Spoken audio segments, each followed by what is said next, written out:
6ஆம் அதிகாரம் வெளிப்படுத்தின விசேஷம் 5-6 வசனவாசி. அவர் 3ஆம் முத்திரையை உடைத்த போது 3ஆம் ஜீவனானது நீ வந்து பார் என்று சொல்ல கேட்டேன். நான் பார்த்தபோது இதோ ஒரு கருப்பு குதிரையை கண்டேன். அதன் மேல் ஏறி இருந்தவன் ஒரு தராசை தன் கையில் பிடித்திருந்தான். அப்பொழுது ஒரு பணத்துக்கு ஒரு படி கோதுமை என்றும் ஒரு பணத்துக்கு 3 படி வார் கோதுமை என்றும் எண்ணெயையும் திராட்சை ரசத்தையும் சேதப்படுத்தாதே என்றும் 4 ஜீவன்களின் மத்தியிலிருந்து உண்டான சத்தத்தை கேட்டேன். இந்த வசனம் என்ன சொல்லுதுன்னா, கருப்பு குதிரைனா என்ன?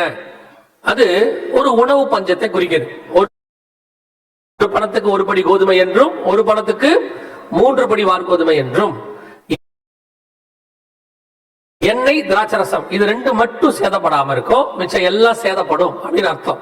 சரி, இந்த கருப்பு குதிரை எங்க போச்சு, எங்க இருந்து ஆரம்பிக்குது அப்படின்னா சகரியாவின் புத்தகம் சொல்லுது எங்க போச்சு, வட தேசத்துக்கு புறப்பட்டு போயின. அப்ப இந்த உணவு பஞ்சம் கோதுமை பஞ்சம் எங்க இருந்து ஆரம்பிக்கணும், வட தேசத்திலிருந்து ஆரம்பிக்கணும். 2020 கொரோனா, 2021 லாஸ்ட்ல நீங்கள் அறிந்திருக்கிறபடி ரஷ்யா உக்ரைன் பிரச்சனை ஸ்டார்ட் ஆச்சு. ரஷ்யா உக்ரைன் பிரச்சனை ஸ்டார்ட் ஆகும்போது நல்லா கவனிச்சீங்கன்னா இந்த ரஷ்யாங்கிற தேசம் இஸ்ரவேலுக்கு வடக்கு பக்கத்துல நேரா இருக்கிறதான ஒரு தேசம். இங்க இருக்கு பாருங்க, இஸ்ரவேல் மேல ஒரு புள்ளி வச்சு நீங்க போட்டீங்கன்னா நேரா வடக்கு பக்கத்துக்கு போட்டீங்கன்னா ஒரு கோடு போய் நேரா ரஷ்யாவுல தான் நிக்கும். அந்த ரஷ்யாவுடைய ஒரு பார்டர் அப்படியே இந்த இஸ்ரேல் அந்த கோடு ரஷ்யா உக்ரைன் 2ஐயும் கிராஸ் பண்ணும் கரெக்டா. அந்த இடத்துல தான் இந்த கருப்பு குதிரை போச்சுன்னு வசனம் சொல்லுது, வட தேசத்துக்கு புறப்பட்டு போயின அப்படின்னு. சரியா கொரோனா முடிகிற அந்த 2022 வரும்பொழுது திடீர்னு பாத்தீங்கன்னா ரஷ்யா உக்ரைன் பிரச்சனை ஸ்டார்ட் ஆச்சு. ரஷ்யா உக்ரைன் பிரச்சனையில நீங்கள் அறிந்திருக்க மிக முக்கியமான விஷயம், ஒரு படி கோதுமை அப்படின்னா என்ன அர்த்தம் தெரியுமா? ஒரு பணம் அப்படின்னா எதை நீங்க தெரியணும்னா பைபிள் கணக்கு பார்க்கணும். ஒரு பணம்னா பைபிள் கணக்குல ஒரு பணம்னா எவ்வளவு அப்படின்னு பாத்தீங்கன்னா, இப்ப 6ஆம் அதிகாரம் யோவான்ல 5000 பேர் வந்துட்டாங்க, புருஷர்கள் பெண்கள் குழந்தைகள் எல்லாம் சேர்த்து ஒரு குறைஞ்சபட்சம் ஒரு 10,000-20,000 பேர் இருக்காங்க. வனாந்தரத்துல மீட்டிங் நடக்குது, இயேசுநாதர் நடத்துறாரு. இப்ப சீஷர்களை பார்த்து சொல்றாரு, நீங்களே அவங்களுக்கு என்ன கொடுங்க, ஆகாரம் கொடுங்க அப்படிங்கிறார். அப்ப சீஷர்கள் சொல்றாங்க, இவ்வளவு பேருக்கு சாப்பாடு கொடுக்க எவ்வளவு ஆகும், 200 பணம் ஆகும் அப்படின்னா கிட்டத்தட்ட ஒரு 20,000 பேர். ஆண்களே 5000, பெண்கள் 5000, ஒரு 10,000, குழந்தைங்க ஒரு வீட்டுக்கு 2 வச்சா அது ஒரு 10,000, 20,000 பேர். சின்ன பிள்ளைங்க எல்லாம் வந்திருக்க மாட்டாங்க அப்படின்னு சொல்லாதீங்க. அந்த 5 அப்பத்தை வாங்கினதே யார்கிட்ட தான் வாங்கினாரு, ஒரு சிறு பையன் கிட்ட தான் வாங்கினார். சோ குறைஞ்சபட்சம் ஒரு 10,000ல இருந்து 20,000 பேர் வந்திருக்கிறாங்க மீட்டிங். அவ்வளவு பேருக்கு மிச்சம் வேற பணம் கூட நிறைய எடுக்கிறாங்க. அவ்வளோ பேருக்கு சாப்பாடு வாங்கணும்னா எவ்வளவு ஆகும், 200 பணம். அப்ப கணக்கு போட்டுக்கோங்க, ஒரு பணம்னா ஒரு 50 பேர் சாப்பிடுற அளவுக்கு சாப்பாடு, அதான் ஒரு பணத்துக்கு கிடைக்கும். அப்ப இன்னைக்கு ஒரு பணத்துக்கு 50 பேர் சாப்பாடுனா கோதுமைனா கணக்கு பண்ணிக்கோங்க, கிட்டத்தட்ட ஒரு ஆள் 50 ரூபாய்க்கு சாப்பிடுறேன்னு சொன்னா கூட 2,500 ரூபாய். 30 ரூபாய்க்கு சாப்பிடறா 1,500 ரூபாய். 100 ரூபாய்க்கு சாப்பிடறானா அது ஒரு 5,000 ரூபாய். 1 கிலோ கோதுமை அந்த அளவுக்கு விற்கும். அதான் பைபிள் சொல்லுது, ஒரு பணத்துக்கு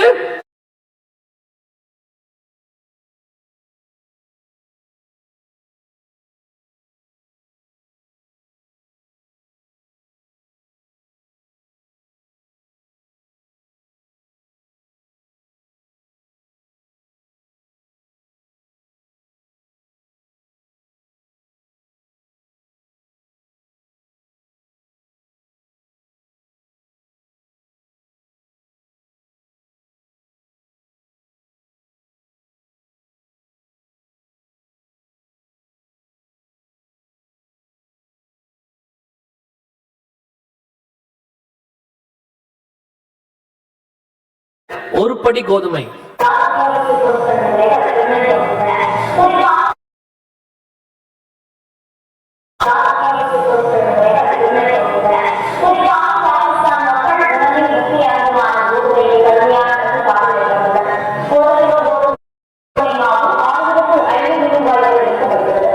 எவ்வளவு?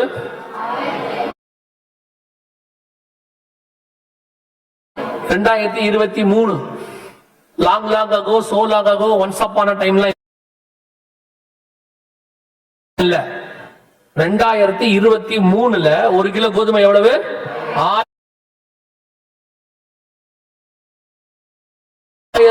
அதே காலகட்டத்தில் ஸ்ரீலங்கால 3000 ரூபாய். அதே காலத்துல மியான்மருக்கு ஒரு ஊழியத்துக்காக போயிருந்தோம், பர்மாக்கு 10,000 ரூபாய் அவங்க ஊர் பணம். வேதம் சொன்ன கருப்பு குதிரையின் காலம் நம் கண்களுக்கு முன்பாக போச்சு. அதே காலத்துல இந்தியா தான் கோதுமை தயாரிக்கிற 3வது பெரிய நாடு ஆசியா பகுதியில. இவங்க என்ன சொல்லிட்டாங்கன்னா, கோதுமை எங்களுக்கே பத்தாது,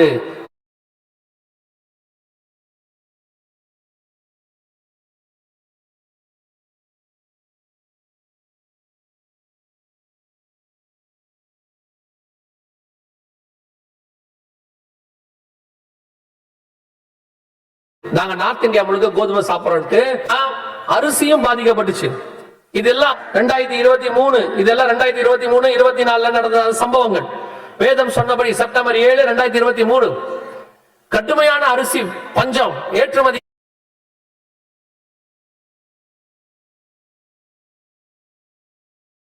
தடை. இது மத்திய அரசாங்கம் சொன்னது. நாம் மிகப்பெரிய பஞ்சத்துக்குள்ள போய்கிட்டு இருக்கோம்.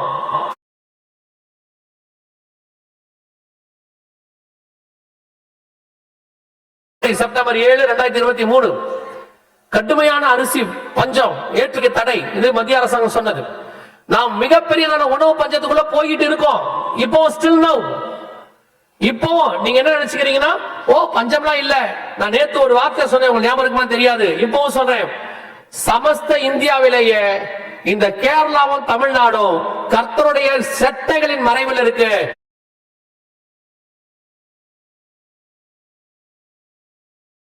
கர்த்தர் கிருபையா காப்பாத்திக்கிட்டு இருக்கிறார். நான் தைரியமா சொல்லுவேன்,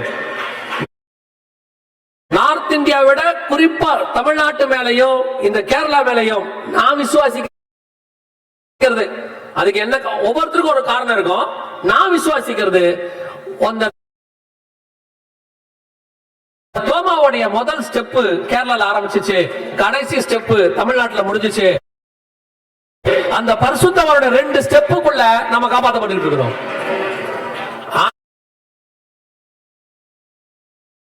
ஆனா ரொம்ப நாள் போகாது. இயேசுநாதர் கால் வச்ச எருசலேமே கை விட்டாரு. ஏதோ ஒரு நிழல் நம்மளை காப்பாற்ற இருக்கிறது. இப்பவும் கர்த்தர் எச்சரிப்பு தான் கொடுக்கிறார். ஒரு முறை கர்த்தர் சொன்ன வார்த்தை, போன முறை கர்த்தர் நமக்கு எச்சரிப்பு கொடுத்தார் கொரோனால. இந்த முறை அதுக்கான விளைவுகளை சந்திக்க வேண்டி வரும். மனம் திரும்பாவிட்டால் ஆண்டவர் சொன்னபடி அப்படியே துல்லியமா. இதுல ரொம்ப ஆச்சரியமான ஒரு விஷயம் என்ன தெரியுங்களா? மிக துல்லியமான விஷயம். இந்த 6வது வசனத்துல சொல்லுவாரு, வெளிப்படுத்தல் 6:6 ஒரு பணத்துக்கு 1 படி கோதுமை என்றும் 1 பணத்துக்கு 3 படி வார்கோதுமை என்றும், அடுத்து எண்ணெயையும் திராட்சரசத்தையும் சேதப்படுத்தாதே என்று. இது 2 மட்டும் சேதப்படாதான். எது? எண்ணெய். ஆச்சரியம் தெரியுமா? இந்த சம்பவங்கள் நடந்துட்டு இருக்கிறத பத்தி நம்ம பேசிட்டு இருக்கிறோம். இந்த காலகட்டத்தில் உலகத்தின் பொருளாதாரத்தை நிர்ணயிக்கிற நம்பர் 1 பொருள் இன்னைக்கு எது தெரியுமா? எண்ணெய், கச்சா எண்ணெய். அதான் உலகத்தின் பொருளாதாரத்தை நிர்ணயிக்குது. தங்க விலை கூட ஏறிடுச்சு, 1,00,000 ரூபாய்க்கு போயிருச்சு. ஆனா இன்னும் எண்ணெய் விலை ஏறல, பேரல் அதே ரேட்ல தான் இருக்கு. இன்னும் 300 வருஷத்துக்கு எண்ணெய் இருக்காமா பூமிக்கு அடியில? கோதுமை இல்ல, ஆனா எண்ணெய் இருக்கு. அதை விட பெரிய ஆச்சரியம் என்ன தெரியுமா? பூமிக்கு அடியில எண்ணெய் இருக்கு, கச்சா எண்ணெய் இருக்கு. அதை தோண்டி எடுத்து பயன்பாட்டுக்கு வியாபாரத்துக்கு செய்யலான்னு மனுஷன் முதல்ல கண்டுபிடிச்சது 1857 இருந்து 59க்குள்ள கலிபோர்னியால. இன்னைக்கு சவுதி அரேபியா நம்பர் 1ல இருக்கு. அவங்க எண்ணெயை தோண்டி எடுத்து அவங்க வியாபாரத்துக்கு கொண்டு வந்தது 1946. கண்டுபிடிச்சது 36. செகண்ட் வேர்ல்ட் வார் வந்ததுனால வியாபாரத்துக்கு அவங்க கொண்டது 46. இது எல்லாமே 19ஆம் நூற்றாண்டுல தான் எண்ணெய் பூமிக்கடியில் இருக்குன்னு கண்டுபிடிச்சிருக்கான். ஆனா 1900 வருஷத்துக்கு முன்னாடி ஆண்டவர் சொல்றாரு, கோதுமை தட்டுப்பாடு வரும், எண்ணெய் தட்டுப்பாடு வராது, எண்ணெய் சேதப்படாமல் இருக்கும். 2வது திராட்சரசம், ஒயின். இன்னைக்கு வரைக்கும் பல நாட்டுடைய பொருளாதாரத்தை காப்பாத்துறதுல ஒயினும் ஒண்ணு. ஆமாவா இல்லையா? உங்களுக்கே தெரியும் தானே. அநேக குடிமகன்கள் காப்பாத்தி கொண்டிருக்கிறாரு. இல்ல ஒரு நாள் இப்படி சொன்னேன், நீங்க எல்லாம் எல்லாரும் சேர்ந்து குடிக்கிறவங்க எல்லாம் ரட்சிக்கப்படணும் ஜெபம் பண்றீங்க. எல்லாரும் ரட்சிக்கப்பட்டா பொருளாதாரம் என்ன ஆகும்? என்ன ஆகும்? எல்லாரும் குடிக்கிறத நிறுத்திட்டான், காசுக்கு என்ன பண்ணுவிய? இப்ப யோசிக்கிறாங்க, தெரியாம ஜெபம் பண்ணிட்டோமோ? அப்படிலாம் இல்ல. ஆண்டவர் எனக்கு ஒரு வசனத்தை உணர்த்தினார். இவர்கள் குடிக்கிறதே இந்த நாட்டுக்கு ஆசீர்வாதமா இருக்கும் என்று சொன்னால், அவர்கள் குடிக்காமல் இருந்தால் எவ்வளவு ஆசீர்வாதம் இந்த நாட்டுக்கு வரும். இஸ்ரவேலின் கீழ்ப்படியாமையே நமக்கு இவ்வளவு ஆசீர்வாதம் என்றால், அவன் கீழ்ப்படிதல் இன்னும் எவ்வளவு ஆசீர்வாதத்தை கொண்டு வரும் என்று பவுல் எழுதுவார். அந்த வசனம் தான் கதை ஞாபகப்படுத்தினார். கவனிச்சு கொள்ளுங்க. 6ஆம் அதிகாரம் 6ஆம் வசனம், நம் கண்களுக்கு முன்பாக துல்லியமாய் வட தேசத்துக்கு கருப்பு குதிரை புறப்பட்டு போயிற்று. இப்பவும் உலக சுகாதார மையம் சொல்லியிருக்கு, மிகப்பெரிய கோதுமை பஞ்சம், உணவு பஞ்சம், உலகளாவிய வரலாறு காணாத அளவுக்கு உணவு பஞ்சம் வரப்போகுதுன்னு சொல்றாங்க. அரிசி விலை 100 ரூபாய்க்கு போனாலும் ஆச்சரியப்படுறதுக்கு கிடையாது. அரிசி விலை எங்க போகும்? 100 ரூபாய்க்கு போகும். பெட்ரோல் விலை 100 ரூபாய்க்கு போன மாதிரி அரிசி விலையும் 100 ரூபாய்க்கு போகும். இன்னும் ப்ராப்பர் யுத்தம் நமக்கு ஆரம்பிக்கல. கர்த்தர் சொன்ன யுத்தத்தின் காலம், அந்த மங்கிய நிறமுள்ள குதிரை அடுத்து வரணும். 2 வசனம் வாசிக்க போகிறோம். அதோட விளக்கத்தை மட்டும் பார்த்துட்டு ஜோமணி முடிச்சிருவோம். திருப்பி வாசிங்க. சகரியாவின் புஸ்தகம் 1ஆம் அதிகாரம் 8ஆம் வசனம் வாசி. பின்பு அவர் என்னை அன்று ராத்திரியில, இதோ இன்று ராத்திரி சிவப்பு குதிரையின் மேல் ஏறி இருந்த ஒரு புருஷனை கண்டேன். அவர் பள்ளத்தாக்கில் இருக்கிற மிருது செடிகளுக்குள்ளே நின்றார். அவருக்கு பின்னாலே சிவப்பும் மங்கின நிறமுமான வெண்மையுமான குதிரைகள் இருந்தன. சிவப்புக்கு பின்னாடி என்ன வந்துச்சு? மங்கின நிறம். இப்ப மங்கின நிறம் குதிரைனா என்ன? வாசிங்க. 6ஆம் அதிகாரம் வெளிப்படுத்துற விசேஷம் 8ஆம் வசனம் வாசி. நான் பார்த்தபோது இதோ மங்கின நிறமுள்ள ஒரு குதிரையை கண்டேன். அதின் மேல் ஏறி இருந்தவனுக்கு மரணம் என்று பெயர். போதும், அடுத்து சொல்லும் போது வாசிங்க. கவனிங்க. கர்த்தர் சொன்னபடி 2018க்கு பிறகு 2019 இருந்து ஒவ்வொரு சம்பவங்களாக அடுத்தடுத்து நடக்குது. சிவப்பு குதிரையின் காலம் 3.5 வருஷம் அப்படியே நடந்துட்டு வந்துச்சு. நடுவுல கருப்பு குதிரை வட தேசத்துக்கு புறப்பட்டு போயிட்டு கோதுமை பஞ்சம், மிகப்பெரியதான உணவு பஞ்சம் ஆரம்பிச்சிச்சு. வெளிப்படுத்தல் 6:5-6 நம் கண்களுக்கு முன்பாக இதெல்லாம் போயிட்டே இருக்கு. ரஷ்யா உக்ரைன் பிரச்சனை இன்னும் இருக்கு. இன்னும் கொரோனா வேரியன்ட் அடுத்து வந்துகிட்டே இருக்கு. சிவப்பு குதிரை சுத்திக்கிட்டே இருக்கு, இன்னும் முடியல. ஆனா இதுக்கு நடுவுல அடுத்து என்ன வரப்போகுது? மங்கின நிறமுள்ள குதிரை. இதுதான் இந்த வருஷத்துல இருந்து இதெல்லாம் நடக்க நிறைய வாய்ப்பு இருக்கு. எப்ப வேணாலும் நடக்கலாம். எப்படி சிவப்பு குதிரை வந்துச்சோ, எப்படி கருப்பு குதிரை வந்துச்சோ, கர்த்தர் சொன்ன மாதிரியே கொள்ளை நோயும் பஞ்சங்களும். மத்தேயு 24 இயேசு சொல்லுவாரு, முடிவு வருகைக்கு உலகத்தின் முடிவுக்கும் அடையாளம் என்னன்னு 3ஆவது வசனத்தில் கேட்ட போது இயேசு சொன்ன அடையாளங்களில் கொள்ளை நோயும் பஞ்சங்களும் இருக்கு. அதை பத்தின விளக்கம் தான் இங்க இருக்கு. இப்போ அடுத்து ஒரு மிக மோசமான ஒரு காலம் ஒன்று வருது. உலகம் இதுவரைக்கும் கொரோனாவே நம்ம யாரும் பார்த்ததில்ல, அவ்வளவு மோசமான ஒரு பேரழிவை நம்ம பார்த்திருக்கிறோம். இப்ப உணவு பஞ்சம் ஒரு பக்கம் போயிட்டு இருக்கு. இதையெல்லாம் தாண்டி அடுத்து மங்கின நிறமுள்ள குதிரை வரும் என்று வேதம் சொல்லுகிறது. இதுதான் உங்களுக்கு கொடுக்கப்படுகிற எச்சரிப்பு. இந்த மங்கின நிறமுள்ள குதிரை 4 வகையான பேரழிவுகளை பூமியில கொண்டு வரும் என்று ஆண்டவர் சொல்றார்.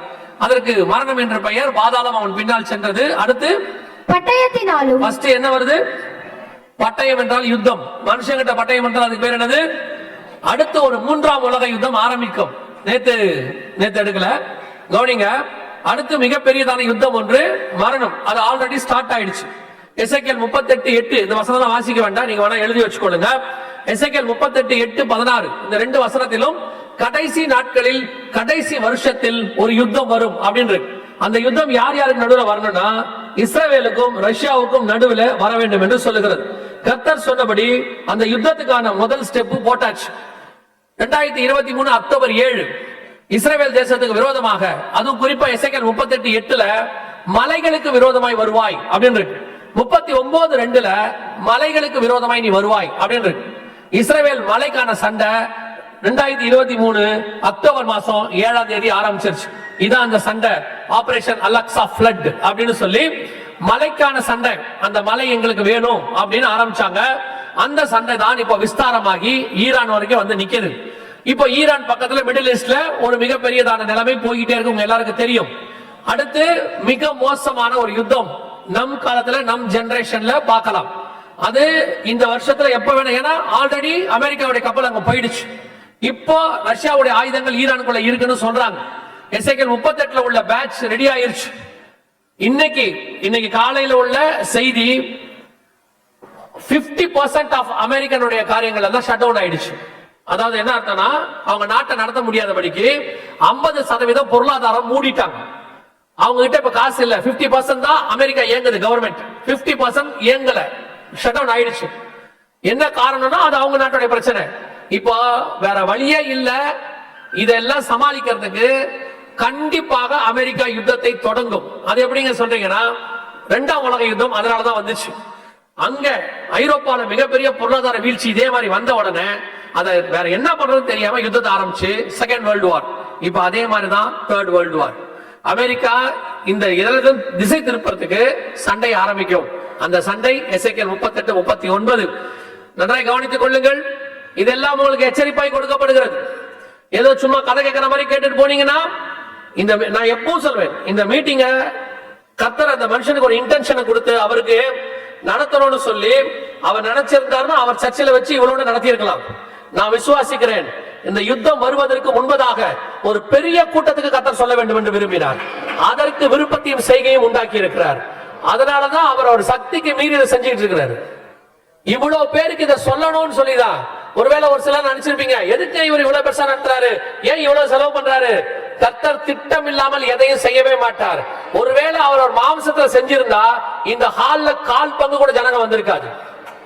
கர்த்தரே அதை நடத்தினார் என்பதற்கு என்ன அடையாளம்னா, இங்கேயும் கீழையும் நிரம்பி இருக்குல்ல, அப்ப இவ்வளவு பேருக்கு சொல்ல வேண்டும் என்று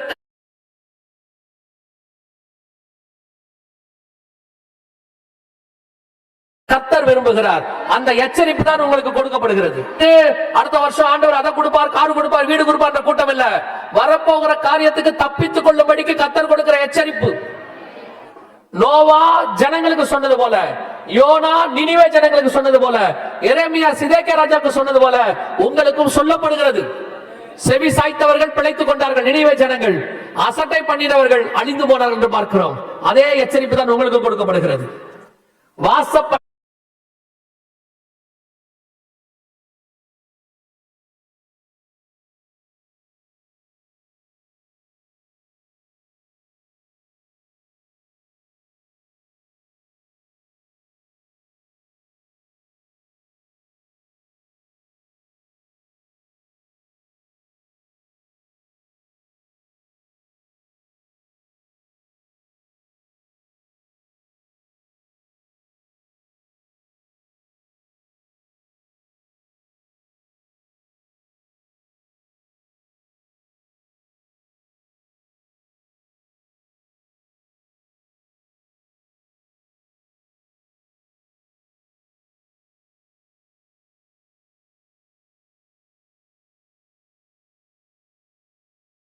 அதெல்லாம் இப்ப நடக்கும்.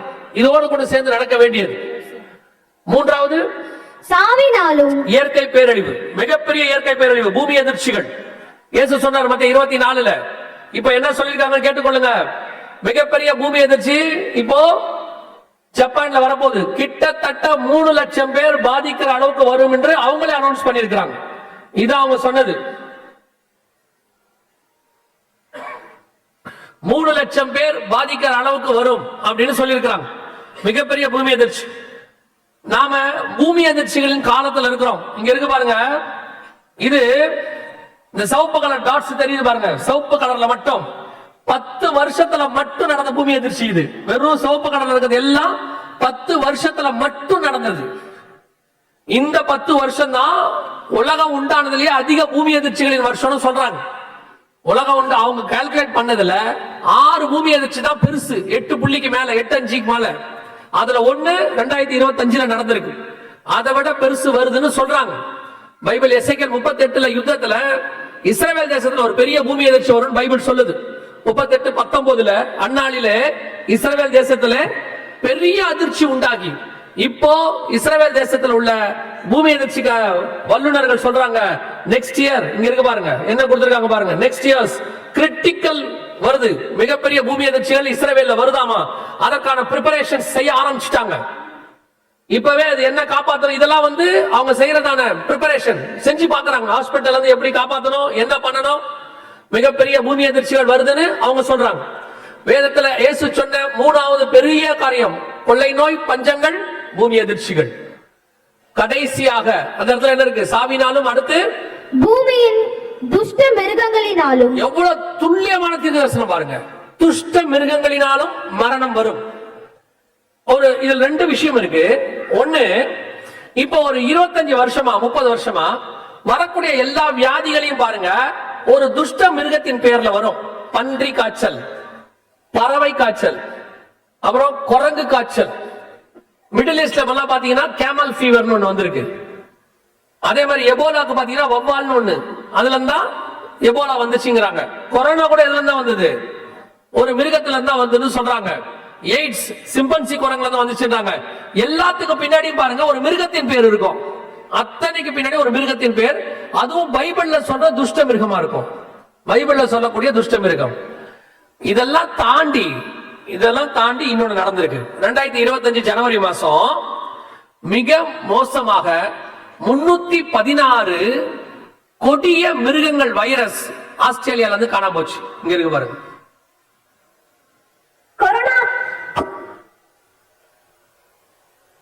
கொரோனாவை விட 100 மடங்கு ஆபத்தான வைரஸ்கள் ஆஸ்திரேலிய ஆய்வகத்திலிருந்து மாயமாகி இருப்பதாக அந்நாட்டு அரசு அறிவித்திருப்பது உலக நாடுகளை அதிர்ச்சிக்குள்ளாக்கியுள்ளது. இதன் அபாயம் பற்றி வைரஸ் ஆராய்ச்சியாளருடன் சிறப்பு செய்தியாளர் ரஞ்சித் நடத்திய கலந்துரையாடல் இது. 316 வைரஸ் காணும், அத்தனையும் மிருகத்தின் வைரஸ். இதுல என்ன சொல்லுவாங்கன்னு கேட்டீங்கன்னா, அந்த வைரஸை இன்னும் கண்டுபிடிக்கலாம், எங்க இருக்குன்னு தெரியாது. தி சேஃபஸ்ட் லேப் அதுல இருந்து காணாம போயிடுச்சு. இது டிவில வந்த நியூஸ். அவங்க என்ன இத சொல்லி என்ன முடிப்பாருன்னா, அந்த வைரஸை பயன்படுத்தினா உலக மக்கள் தொகையில 15% பாதிக்கப்படும். அவங்க சொல்றதுதான் அது, நான் சொல்லல. 4 வகையான காரியம் ஒன்னாய் சேரும் என்று ஆண்டவர் சொன்னார். ஒன்று யுத்தம், இன்னொன்று பஞ்சம், இன்னொன்று இயற்கை பேரழிவு, இன்னொன்று கொள்ளை நோய். துஷ்ட மிருகத்தினால் இந்த 316 வைரஸுமே மிருகத்தின் வைரஸ். வேதம் சொன்ன மங்கிய நிறமுள்ள குதிரையினுடைய காலத்துக்கு முன்னாடி நின்றுகிட்டு இருக்கோம். ஜஸ்ட் இது எப்ப வேணாலும் ஸ்டார்ட் ஆகும். ஏற்கனவே சிவப்பு குதிரை கடந்து போச்சு, கருப்பு குதிரையும் கடந்து போச்சு. இப்ப நாம மங்கிய நிறமுள்ள குதிரை வர்றதுக்கு முன்னாடி நிக்கிறோம். இவ்வளவும் பைபிள்ல சொன்ன வசனம் தான் நடக்குது. பைபிள் சொன்ன வார்த்தைகள் தான் இவ்வளவும். 2000 வருஷத்துக்கு முன்னாடி ஆண்டவர் எழுதி வச்சது, 2500 வருஷத்துக்கு முன்னாடி எழுதி வச்சது. இத்தனை காரியமும் துல்லியமா நடக்குது. இதுல எதுக்காவது நாம ஆயத்தப்பட்டிருக்கிறோமா? அதனாலதான் பைபிள் சொல்லுது மத்தேயு 24, 37, 38ல கடைசி காலத்துல இயேசு கிறிஸ்து வரும்போது ஜனங்க எப்படி இருப்பாங்களா, புசித்தும் குடித்தும் பெண் கொண்டும் பெண் எடுத்தும் வெள்ளம் வந்து வாரி கொண்டு போகும் அளவும் உணராதிருந்தார்கள். இதான் நிலைமை.